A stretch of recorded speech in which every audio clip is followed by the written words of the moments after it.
Ni bien se restableció la democracia en nuestro país, poco tiempo después, principio de 1984. El gobierno del Raúl Alfonsín lanzó el Plan Nacional de Alfabetización. Este plan, a partir de un relevamiento de la situación, estaba dirigido básicamente a alfabetizar a jóvenes y adultos, aquellos que llegada a cierta edad, ya habiendo pasado por la escuela primaria, no habían alcanzado el nivel mínimo indispensable del aprendizaje de esta cuestión de la lectura y la escritura. Pero también dentro del programa, dentro del plan, había señalamientos en cuanto a aquellas cosas a las que se le debía prestar especial interés en la escuela primaria, sobre todo en el primer ciclo, en los primeros grados, porque los jóvenes y adultos que habían pasado por la escuela primaria obligatoria, si no habían alcanzado el nivel mínimo indispensable de alfabetización, es porque había fracasado su paso por la escuela primaria. Entonces también había señalamientos en este sentido. Pasaron 40 años y nuevamente aparece el tema del problema de la alfabetización. La escuela primaria no está garantizando que sus alumnos alcancen estas metas básicas e indispensables en nuestra cultura. Entonces, en el día de hoy, jueves, el presidente Milei, nuestro presidente, va a San Juan, junto con otros ministros, a presentar un nuevo programa de alfabetización, esta vez dirigido a la escuela primaria. Les deseo la mejor de las suertes, los mayores éxitos. Sin entrar a analizar el nuevo programa de alfabetización, ya aparecen en el diseño algunas cosas que a mí me llaman la atención. Aparece que se va a presupuestar la compra de libros, ojalá sean libros de lectura, pero también que se va a destinar un presupuesto para la contratación de especialistas en alfabetización. ¿Qué será esto? Especialistas en alfabetización, no lo sé, pero me imagino. Bueno, insisto que esto funcione fenómeno. Pero se corre el riesgo de que este tema de estos especialistas que van a capacitar a los docentes sea un nuevo batifondo, un nuevo barullo para mis queridos colegas y compañeros.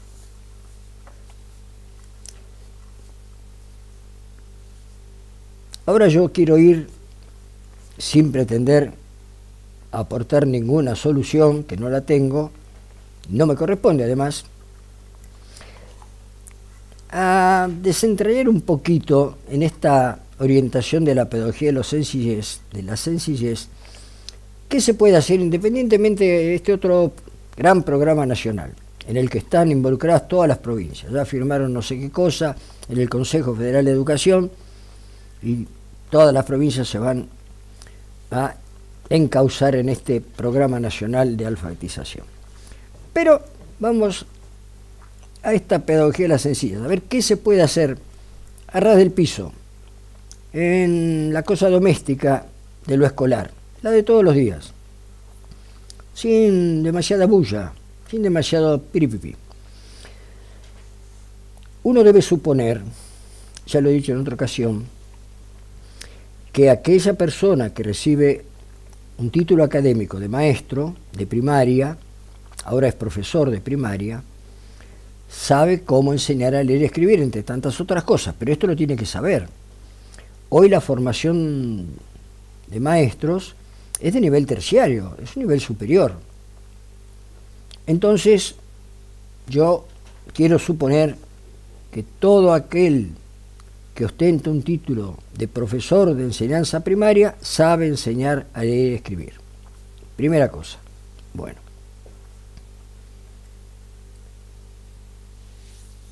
En las escuelas primarias, antes de que ingresen los chicos al comienzo del ciclo lectivo, unos cuantos días antes, no sé cuántos son en la actualidad, pero a veces son 15 días, 20, los maestros y los directivos se presentan a trabajar, ya cumplen su horario laboral.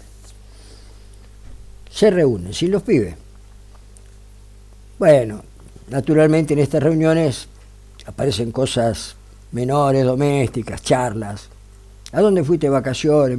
Viste que fulana se separó de Sustano, y esta cosa casi barrial, ¿no? Que está bien, está bueno. Me compré un auto, cambié el auto. Bueno, un tiempito, permitido, para la distensión, para el acercamiento a nivel humano, ¿no?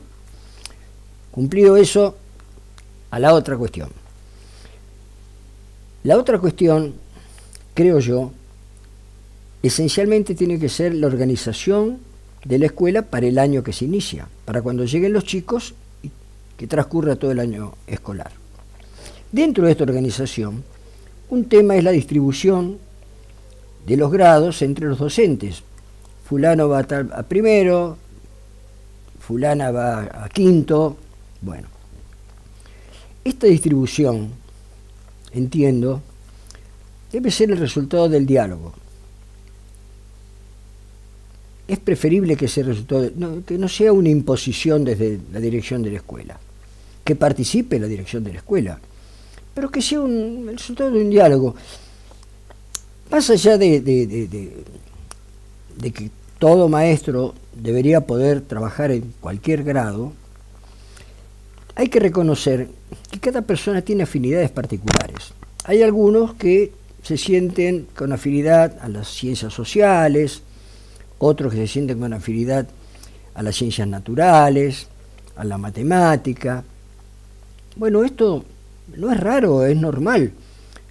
Y sería conveniente que cada quien pueda estar destinado a aquellas áreas o aquellos grados donde se siente más cómodo, más afín, para que a su compromiso propio de la función le agregue esta cosa de mayor motivación, de mayor entusiasmo, porque es lo que le gusta. Bueno,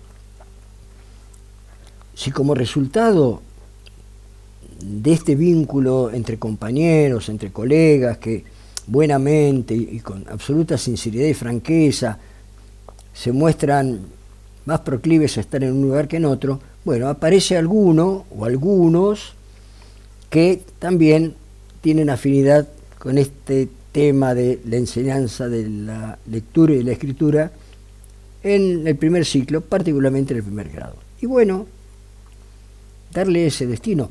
Porque, bueno, hay algo que tal vez no todo el mundo, quienes no están en la tarea, digamos, en el oficio no sepa. Un maestro titular no es titular de un grado, es titular de un cargo. Por lo tanto, puede estar en un grado o en otro, con su titularidad de cargo. Entonces, qué bueno, y esto es una posibilidad que está al alcance de la escuela, del grupo docente y directivo, hacer esta distribución de la mejor manera para que sea realmente provechoso y saludable. Entonces, a tal queda destinado a primer grado, o a varios, o a dos, porque a lo mejor, y acá viene el otro tema que para mí es muy importante, importantísimo, en lugar de una sección de primero tiene que haber dos secciones de primero, o tal vez tres, de acuerdo a las condiciones edilicias también, de esa escuela en particular. Y aquel compañero, aquel colega que tiene un especial interés en este tema, que le gusta, o que tiene experiencia, va a primer grado. Listo. Y acá viene el tema de qué le ofrecemos como circunstancias de trabajo, como ámbito de trabajo. Un aula correctamente calefaccionada. Acá hace un frío bárbaro. estuvo nevando, heló, y hay escuelas, tristemente, que están teniendo problemas de calefacción porque no se han tomado las medidas previsoras adecuadas. Sistemas viejos, sistemas con mal mantenimiento. No, tiene que ser calentita el aula, lo suficiente para sentirse cómodo los chicos y los docentes. Bien iluminada. También hay problemas de electricidad por todos lados, pero bueno, bien iluminada. Y con mesas y sillas de trabajo adecuadas, sencillas, nada lujoso, sencillas pero adecuadas a la edad de los pibes, 5 años, 6 años. Cómodas, asientos cómodos, mesitas apropiadas, un pizarrón y tizas, a la antigua, pizarrón y tiza, esencial. Y el número de alumnos, esto también es esencial. El número de alumnos debe ser motivo de análisis. La cantidad de pibes y pibas que están en un grado, en un primer grado, es importantísimo. Son chicos de 5 o 6 años, recién ingresan en este tránsito después del nivel inicial, que tiene otras características, es la puerta de entrada a este otro nivel de educación formal.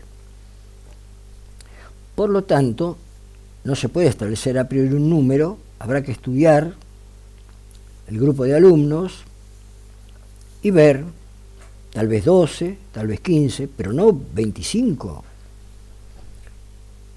Y a lo mejor hay que abrir más de una sección. Y alguna podrá tener menos chicos, podrá tener 10, qué sé yo. Y está muy bien, porque, en esto también soy insistente, el vínculo del maestro, de la maestra, con cada uno de los chicos, de sus alumnos, es esencial, es la base, es el cimiento de todo lo demás, de la construcción del aprendizaje. Por lo tanto, este universo de observación acotado es muy importante. Que el maestro conozca a cada uno, conozca el nombre, conozca el rostro, conozca sus costumbres, su manera de ser, más expresivo, más inhibido, más extrovertido, todo esto. Pero además, porque en la medida en que este universo sea acotado y sea en un número razonable, el maestro puede notar alguna dificultad en particular. Por ejemplo, problema en la construcción del lenguaje, el lenguaje verbal. El lenguaje verbal precede al lenguaje escrito. Si el lenguaje verbal no está oral, no está bien constituido, esto es un problema que hay que resolver. O a lo mejor tiene problemas en la verbalización, de tipo fonológico, foniátrico. Bueno, si el maestro detecta eso, para eso existen otras profesiones que están involucradas en la cuestión educativa.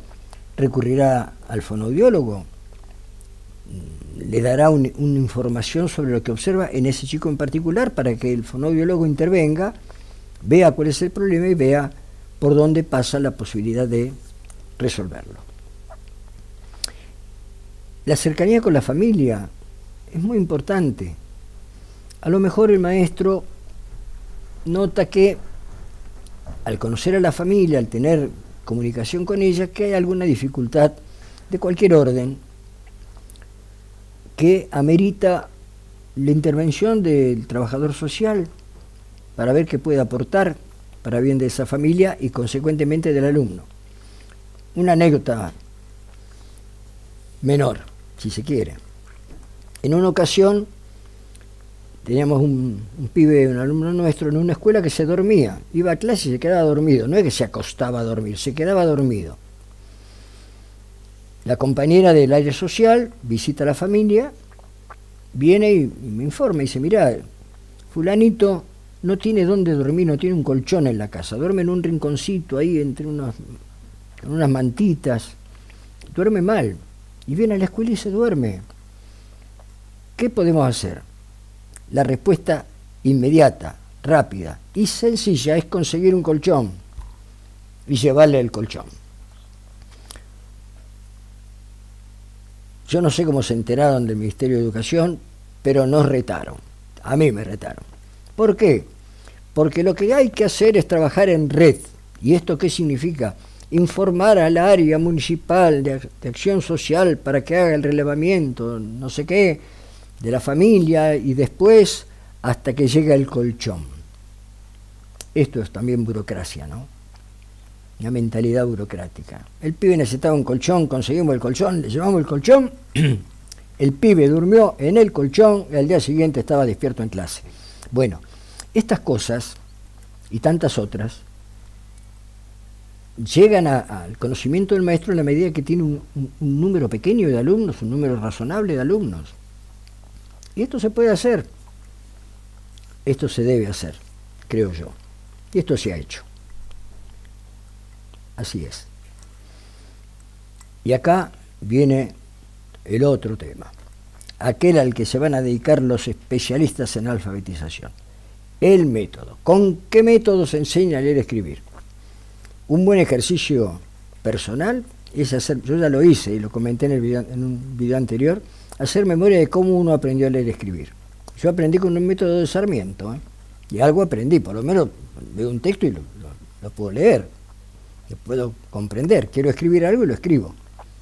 Aprendí a leer y escribir, me alfabeticé.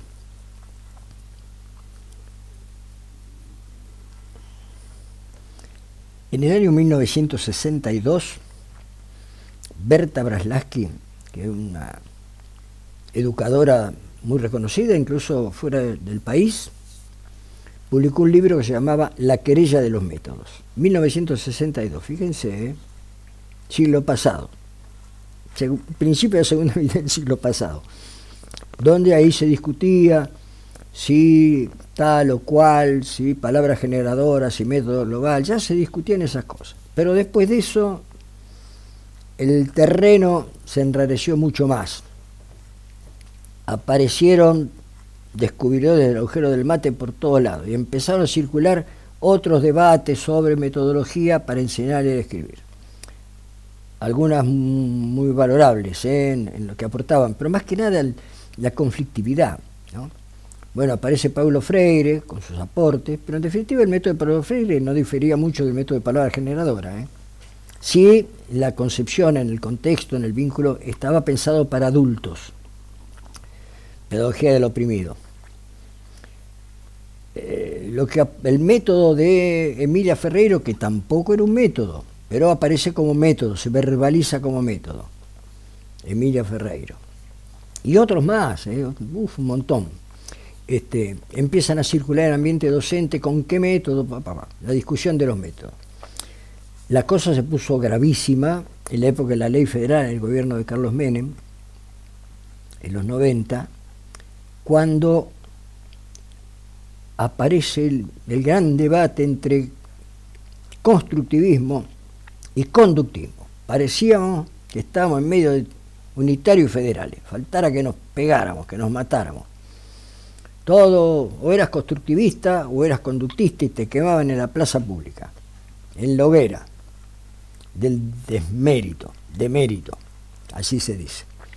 Bueno, y entonces en los maestros se tenían que reciclar, como no sé, el plástico, tienen que reciclarse, esa era la palabra que se usaba. Y entonces cursos y conferencias y talleres y qué sé yo, y trabajo que tenían que hacer los maestros, y un barullo se armó de palabras, de vocabulario, de conceptos. Detrás de esto, claro, había negocios editoriales, había un financiamiento externo del Banco Mundial para que todo esto se realizara. Y uno de los resultados más graves, esto es grave, para mí me parece grave, pero algo tal vez peor, es que los maestros, en lugar de estar enseñándole a los pibes, estaban aprendiendo, para colmo aprendizajes poco provechosos. Y estaban los chicos abandonados, había tanto tiempo destinado a estudiar, a aprender, a ir a charlas, a ir a cursos, a hacer trabajos, que dejaban de atender a los pibes. Esto fue gravísimo y yo creo que se pagaron también las consecuencias. Es otro análisis, pero parte de lo que hoy está pasando tiene que ver con eso. Bueno, ahora también empiezan a circular, ya andan dando vuelta algunas propuestas metodológicas. En todos los equipos escolares hay maestros con más experiencia y maestros más jóvenes. Los maestros con más experiencia tienen más experiencia, hace más años que trabajan. Los más jóvenes tal vez recién se acercan a la tarea misma, muy próximos a sus estudios académicos. Unos y otros tienen cosas para aportar. Entonces, la discusión y la capacitación, con perdón de la palabra, se puede dar en el ámbito escolar, donde circule de una manera sencilla y cuasi doméstica los conocimientos de unos y otros, y las discusiones y las evaluaciones y los problemas que se presentan y cómo resolverlos ahí en el grupo docente, en los tiempos acotados que se deben dar, pero que no impliquen de ninguna manera restarle tiempo al trabajo con los pibes. Se verá cómo se puede acordar buenamente, cuando el interés es genuino, esto se puede hacer. Esta cosa que suena tan sencilla, yo creo que en su sencillez tiene su virtud. Y después que desarrollen el plan, pero por favor, ¿se acuerdan de Pink Floyd? Maestro, dejen en paz a los niños. Bueno, hoy deberían decir, funcionarios, dejen en paz a los docentes, déjenlos trabajar, denle en condiciones de trabajo adecuadas. Ni hablar de la cuestión salarial, es otro tema, ya lo hablé más de una vez. Ámbitos adecuados, confortables, que animen. Y algo más, no me quiero olvidar. En una época, en el área de matemáticas, había maestros que habían adoptado la costumbre de, cada año, cuando los chicos aprendían la noción de decena, que es una noción, no es 1, 2, hasta 10, y viene la decena, es otro concepto, hacían una fiestita en el aula, festejaban que habían aprendido la decena. Bueno, esto de la fiestita también se puede aplicar a nuestro tema de hoy, al tema, si se aprendió determinada cosa, si el grupo aprendió, si todos aprendieron, si cada uno aprendió, hagamos una fiestita y después seguimos al día siguiente con lo demás. Y en función de eso, ahí sí, otra cosa que para mí es importante señalar, las cualidades del aula. El aula tiene que ser un lugar, además de todo lo demás, que hace a la infraestructura, despojado de estímulos innecesarios. Esto de llenarla de adornito, de cartelito, de dibujito, es perturbador. Y en muchos casos hay chicos que tienen una capacidad muy lábil de concentración y que tienden a distraerse. Ya hablé del celular en otro video. Pero también con toda esta cosita, este adornito, innecesario y perturbador. Entonces sí, cuando se hace la fiestita, decoramos el aula. Cuando se aprendió determinada cosa y se quiere fijar, se pone un cartelito, se pone un dibujito. Y cuando ya no es necesario, se saca, se retira y se pone otro que sea oportuno. Esto también es importante. Esto es la sencillez. Esto es la alfabetización a nivel de lo de todos los días. Y bueno, si algún maestro siente interés por los cursos fuera de su horario de trabajo, que haga todos los cursos que quiera, pero que se asegure que el curso lo alimenta, lo nutre, y aquel contenido del curso lo puede metabolizar para llevar a la acción, y no que sea un barullo intelectualoide que lo agobia, que lo confunde y que lo aleja de su responsabilidad. Le dejo un abrazo. Chao.